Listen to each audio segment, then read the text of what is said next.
Rolo nos llama desde la frontera entre Colombia y Venezuela. Rolando Graña presente allí con su cobertura y con todos los detalles. Rolo, ¿cómo estamos? Hola. Che, por fin compramos un buen jugador, ¿eh? Ah, te pusiste contento. Es un gran jugador, Rolo, ¿eh? ¿A cuánto? Gran jugador. Todavía no trasciende la cifra. Me dijeron un número que no lo quiero confirmar todavía porque pregunté y me dicen que puede llegar a cambiar en tanto y en cuanto el porcentaje cambie un poquito, porque hay que ver cómo se cierra la negociación. Pero por ahora es el 50% del pase. Y no me dijeron el número. ¿Qué? Es un... No te lo quiero comparar, pero es un mediapunta muy hábil, segundo delantero, extremo que se puede mover incluso por la banda, pero que es desequilibrante en lo individual, Rolo. Desequilibrante por donde lo mires. Figura de la selección sub-20 en el Mundial pasado. Mirá, claro. Y en Vélez la rompe, ¿eh? En Vélez, de hecho, Guillermo Barros Esqueloto no lo quería soltar y había pedido en su momento que Vélez haga el esfuerzo de retenerlo porque era la única carta importante que tenía Vélez en el plantel. Bueno, ya pasó el torneo, se quedó toda la temporada. River se encaprichó con Santino Andino. Andino prefiere ir a Panathinaikos de Grecia. Lo podemos debatir otro día. Pero resulta que River dijo, bueno, está bien, ¿saben qué? Retomemos negociaciones por Máger Carrizo. Y arrancaron ayer, se pusieron de acuerdo muy rápido y Vélez lo único que pidió es déjame unas horas para ver si surge algo de Europa, si no, es tuyo. Y tengo entendido que se va a River, Rolo. Mira. Bueno, está bien. Es buena noticia para vos, para distender un poquito. Para que pienses un poco en fútbol allá, desde donde estás. Claro. Acá todo el tiempo, las pantallas de los hoteles pasan fútbol, ¿no? Sí, claro. Y ayer estaban justo dando un documental sobre la era Bilardo, mira. Oh, Carlos Salvador. Allá, mirá. Respetadísimo Bilardo en Colombia. Respetadísimo. ¿Ah, sí? Claro. ¿Por qué? Claro. Sí, claro, respetadísimo porque... Él dirigió acá. Exacto. Ajá. Está la anécdota famosa que él dirigió para el equipo de Pablo Escobar, ¿no? Exacto, pero además Carlos Salvador trabajó como columnista, periodista, analista y demás, es una figura que allá se transformó en mediática. Los medios desde acá, los medios deportivos, tenían mucho peso, mucha injerencia en Colombia, Ecuador, la siguen teniendo, por supuesto, desde Argentina, y quienes desde acá analizaban el fútbol o lo analizan, suelen ser muy respetados también allá, Rolo. Sí. Bueno, ¿y la cosa cómo está? Sí, bueno. Acá, ¿cómo está la cosa? Bueno, la expectativa, ayer todo cambió cuando empezaron a soltar presos políticos. Por favor. Se hizo el anuncio en la mañana, ahí Jorge Rodríguez dijo que iban a empezar en un gesto de distensión y de paz y qué sé yo, arrancaba la liberación de presos políticos. Aunque hay que decir que viene con cuentagotas. ¿Sí? Es un gesto simbólico, pero no es que hubo una suelta masiva de presos políticos, porque hasta ahora, a esta hora, hasta que yo dejé de escuchar la radio, eran 11 nada más sobre 900 aproximadamente presos políticos los que liberaron. Hay que ver qué es lo que van a entender por presos políticos, porque también hay que decir que en muchos casos lo que se llama presos políticos son tipos a los que les inventaron causas, incluso por delitos comunes. Yo ayer estuve en uno de los puentes porque los familiares de los presos políticos de aquí, de la ciudad de Cúcuta, se desplazaron al puente donde están las cadenas de televisión internacionales a mostrar las pancartas con las caras de sus familiares, algo que nosotros conocemos bien de los tiempos de la dictadura en la Argentina. Entonces se presentaban con las caras de sus familiares y decían, ¿y usted y su hijo qué pasó? ¿Su padre qué pasó? Bueno, por ejemplo, el testimonio de un padre, de un pibe, más 50 años, que tiene el padre, que tiene 70 años, que estaba en silla de ruedas y que lo procesaron por terrorismo y espionaje al hombre. Ay, Dios. Y lo metieron 4 años, hace 4 años que está preso, ningún tipo de gesto humanitario. No quiero saber cómo está el viejo, está vivo de milagro. Le pregunté descaradamente, le dije, hermano, ¿cómo sabe que está vivo? Me dice, no, porque un prefecto, un guardiacárcel se apiadó de él y ayer, por ejemplo, sin ir más lejos, me llamó por teléfono, hizo una llamada desde el teléfono celular de un guardiacárcel que se apiadó de él. Imagínate en el estado que está para que un guardiacárcel bolivariano, que debe ser más duro que el hierro, se apiade de un pobre viejo. Bueno, la cuestión es que el hombre empezó a contarme las historias de cómo te llevan preso por cualquier cosa. Y si no te pueden empapelar con una causa de terrorismo o cosas por el estilo, te meten una causa común. te acusan de un choreo, te acusan de algo, te hacen un juicio express, pum, te comes 5, 6 años, 7 años.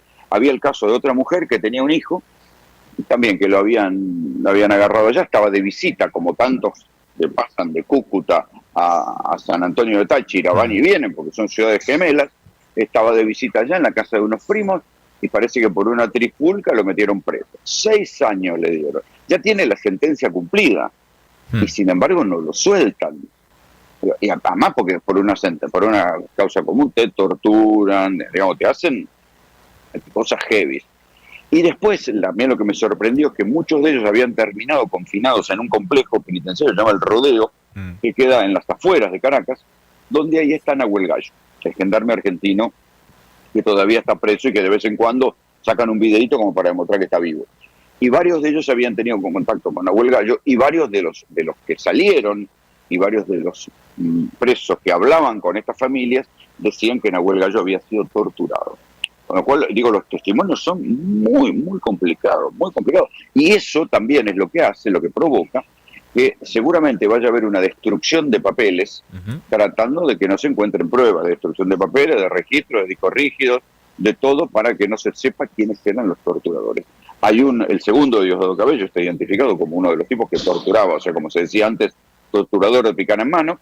De hecho, Chile está pidiendo la extradición porque suponen que mandó a matar a un disidente venezolano en Chile, y ese es el proceso que se viene, y por eso es que Donald Trump interpretó la suelta de presos como un gesto de distensión, y hoy acaba de salir un tuit donde Donald Trump dijo, bueno, vamos a suspender por ahora el segundo ataque, la segunda ola de ataques.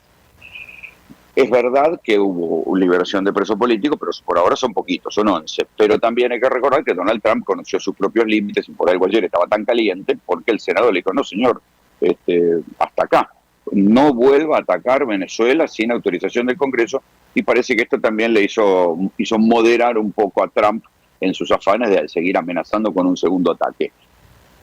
Esto ahora es lo que uno ve, sí, digamos, del día a día, ¿no? Porque la suelta de presos funciona como un gesto de distensión hacia afuera, lo vendieron hacia el mundo, pero en la realidad son poquitos. Rolo, vos sabés que hace un ratito en el arranque del programa escuchamos también el audio de Diosdado Cabello en el que explicaba justamente esto, la liberación de presos políticos, y él decía, es por un gesto en búsqueda de paz. Y yo pensaba, y te lo pregunto, para ver cuál es tu mirada, o incluso para que nos cuentes, ¿el gesto hacia quién? ¿Búsqueda de paz con quién? Porque puede ser hacia los Estados Unidos, pero es también un mensaje al propio pueblo venezolano, quizá como para que la transición sea bajo otros términos, con las aguas más calmas. No, es hacia los Estados Unidos, que hoy por hoy es al único que le tienen miedo. Porque lo único que cambió hasta acá es que Estados Unidos lo bombardeó, mató 100 personas y se llevó secuestrado a Maduro. Entonces, o sea, no es que lo que haga la oposición le preocupa bien poco. Si hasta acá, para decirlo mal y pronto, se habían cagado en lo que podía hacer la oposición porque dominaban todos los resortes del poder.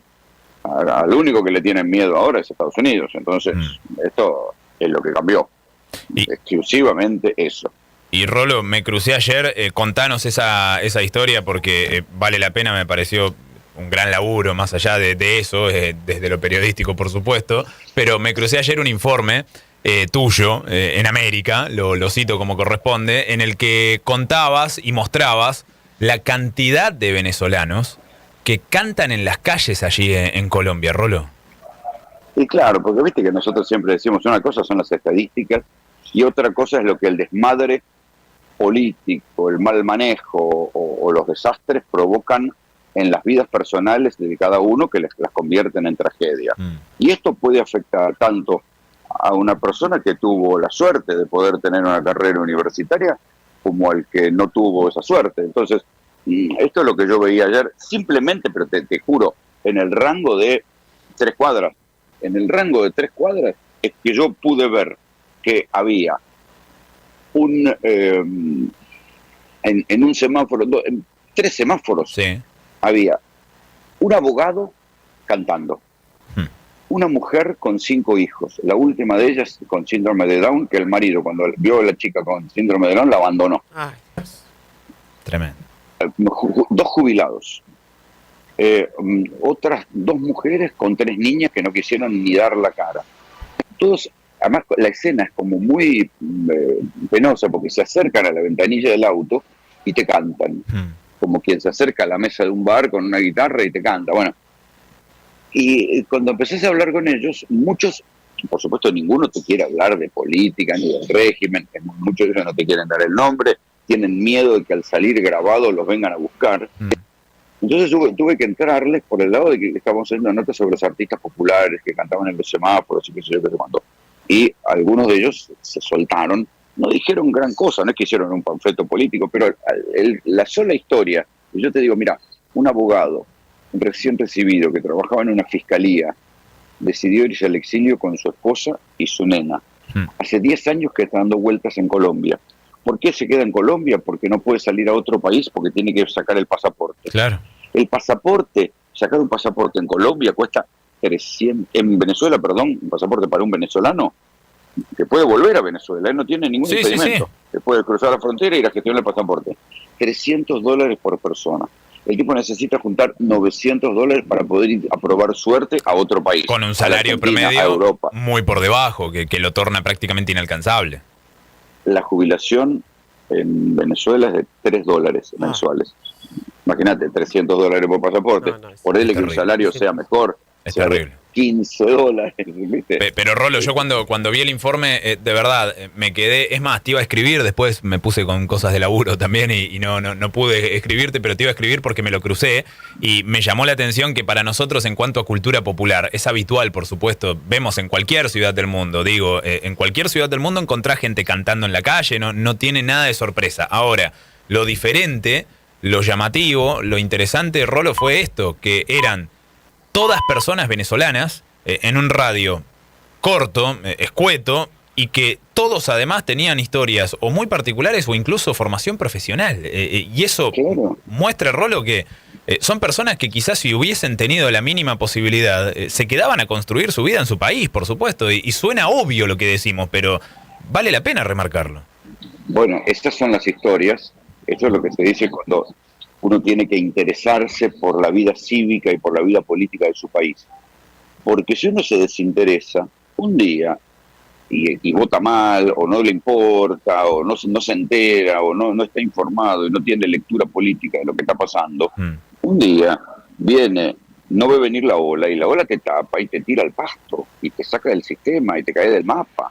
Esta gente que se cayó del mapa. A ver, la ola que destruyó el sistema político y el sistema social de Venezuela era una ola demasiado grande, era más bien un tsunami. Pero alguna noción tenés que tener de lo que pasa a tu alrededor, porque si no, una mala decisión, un mal momento, te tapa y te tira al pasto. Hay gente a la que no se le puede pedir nada. Imagínate que muchas de ellas eran madres jóvenes con 20 y pico de años. Claro. Que vivieron todo el tiempo en el chavismo. Entonces, ¿qué te pueden decir? Son parte del panorama de pobreza que hay en la Latinoamérica profunda, donde, si querés, un promedio del 50% de la población está por debajo de la línea de pobreza y además por debajo de la penuria educativa, porque este es el otro dato. Países como Argentina han tenido pobreza, pero han tenido educación de calidad. Van perdiendo esa educación de calidad y no hay peor pobreza que la pobreza con ignorancia, con educación parcial. Y no sirve echarle la culpa a la gente. Decir, bueno, no quieren estudiar, son vagos, son drogadictos. No sirve. Pero en el caso de Sichí y el abogado, un tipo además... Y cantaba bien. 28, 29 años. Cantaba muy bien. Cuenta, 31 años, cantaba muy bien, cantaba bolero, cantaba bachata, un tipo elegante, hablaba muy bien. Sí. Y el tipo tenía pánico de hablar de política. Estoy seguro que sí. Me iba a tomar una cerveza con él, me hacía un diagnóstico mejor. Seguro, pero qué bueno, Rolo, esto de visibilizar esta parte que es tan oculta y tan...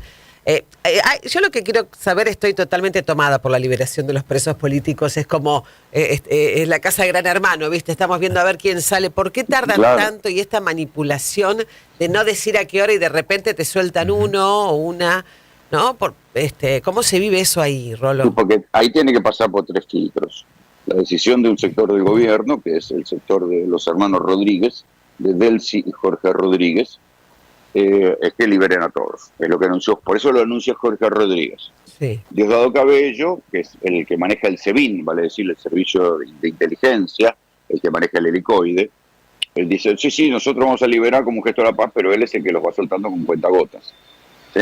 Y después está el tercer sector, que es el de los militares puros, que lo maneja el ministro de Defensa, Padrinos, que no intervienen en esta decisión, pero intervienen en otras discusiones de política, porque ellos son los que están gestionando también la amnistía para ellos. A mí me parece que esto es casi un juego de ajedrez como el que intentó la dictadura en su momento. Es decir, bueno, si vamos a pacificar el país, que haya amnistía para los dos bandos.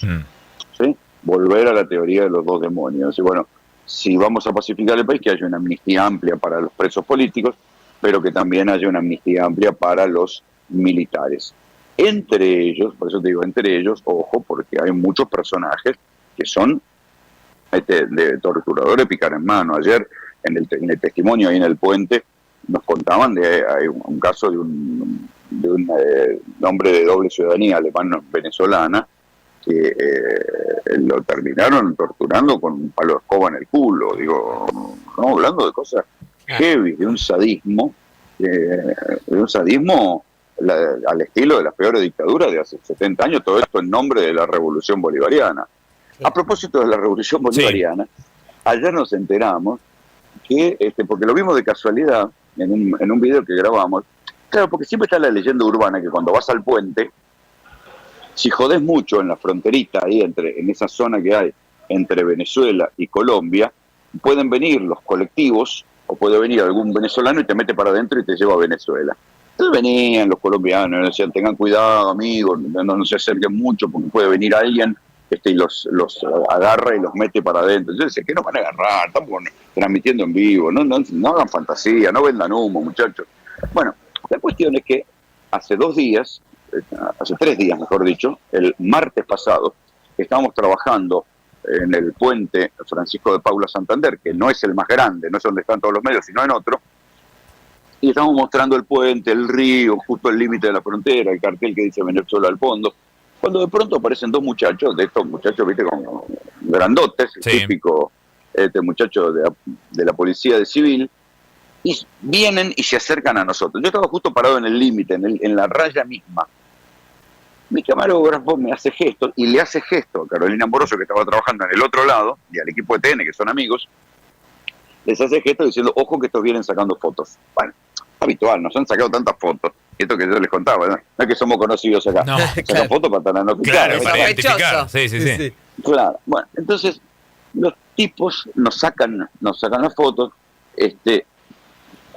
primero pasan al lado mío, yo estaba transmitiendo, no podía mirarlo, ni los vi, ni el registro de la cara. Pero el camarógrafo, cuando nosotros le avisamos al camarógrafo de TN, a Matías los sigue un poquito con la cámara y los enfoca y los deja salir al aire. ¿Para qué? En redes empezaron a estallar los comentarios como que esos tipos no solo eran agentes de inteligencia bolivarianos, sino que uno de ellos era cubano. Al otro día, ahí mismo, cuando ellos los graban, se le acercan al grupo de TN y le intentan decir a Carolina que eran, en verdad, que ellos eran, dice, nosotros somos de los buenos, como queriendo decir que él estaba con los gringos, le muestra un carnet trucho con la bandera estadounidense. Pero el tipo tenía acento cubano. La cuestión es que al otro día, cuando los empiezan a escrachar en redes, de sorpresa se le aparece al camarógrafo de TN por atrás, le da un misterioso abrazo, se le acerca al oído y le dice algo así como, viste qué complicadas son las fronteras, y lo tenía medio agarradito, entre cariñoso y apretándolo, como le había puesto una especie de gancho alrededor del cuello, como haciéndose el amigo, le toma con la cámara en la mano, desde atrás lo agarra, un oso te digo. Así que mira, tuvimos el contacto directo con unos muchachos. Tremendo.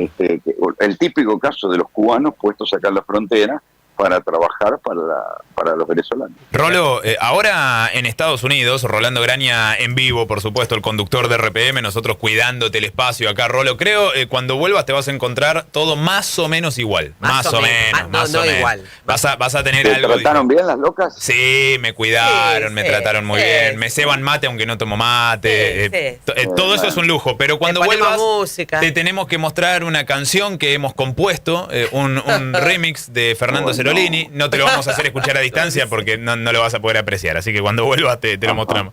Pero, Bien, Rolo, en Estados Han Unidos... profundizado, veo que han profundizado Sí. el bullying al señor Cerolini. Obvio, no. siempre. No, Eso siempre. es homenaje, no es bullying. Bien, Es homenaje y reconocimiento Me- a todas sus cualidades. A todas. Me vas a emocionar. No. Acá está Fernando Cerolini, ahí te saluda. ¿Cómo le va, Graña? ¿Bien? No deje que te hagan bullying, Fer. Sí, se puso contento por la canción. No, la canción quedó bien. La canción quedó muy bien. canción- Bueno. La canción me Es, alegro. es como una especie... ¿Cuál es Es, ¿A quién le saqué la voz y pusieron la mía? ¿Cuál era? ¿No era Super Freak? ¿Era? Can't touch me. No, por eso, pero el que lo dice MC Hammer. Claro. Bueno, mirá, reemplacé a MC Hammer. Un Bueno, tiempo. está bien, Ni más ni está bien. menos. Y queda bastante pasable. Temón. Pensé que iba a ser. La verdad que hace magia este hombre. Queda muy bien. Se lo tendrían que mandar al Gato Silvestre, porque la verdad que al lado del Gato Silvestre yo pensé que, la verdad, afinó mucho más. Pues bueno, el otro es muy difícil de superar. Bueno, pero el gato se anima a cantar. Le afinaría las canciones este hombre. El gato Ahí se está, anima a cantar. claro. Rolo, en Estados Unidos, te decía, y están remarcando los medios cada vez más, el signo de interrogación sobre el cártel de los soles. Y allá ya no es únicamente el New York Times el que lo señala, ya son otros medios también. Sí, claro. Es que de a poco se va viendo que eso era un invento. A ver, ahora va a haber un proceso judicial donde, por ejemplo, se va a discutir algo que se ve en esta frontera. Es decir, bueno, ¿cómo fue posible que el ELN, el Ejército de Liberación Nacional colombiano, una guerrilla marxista que se reconvirtió a cartel narco?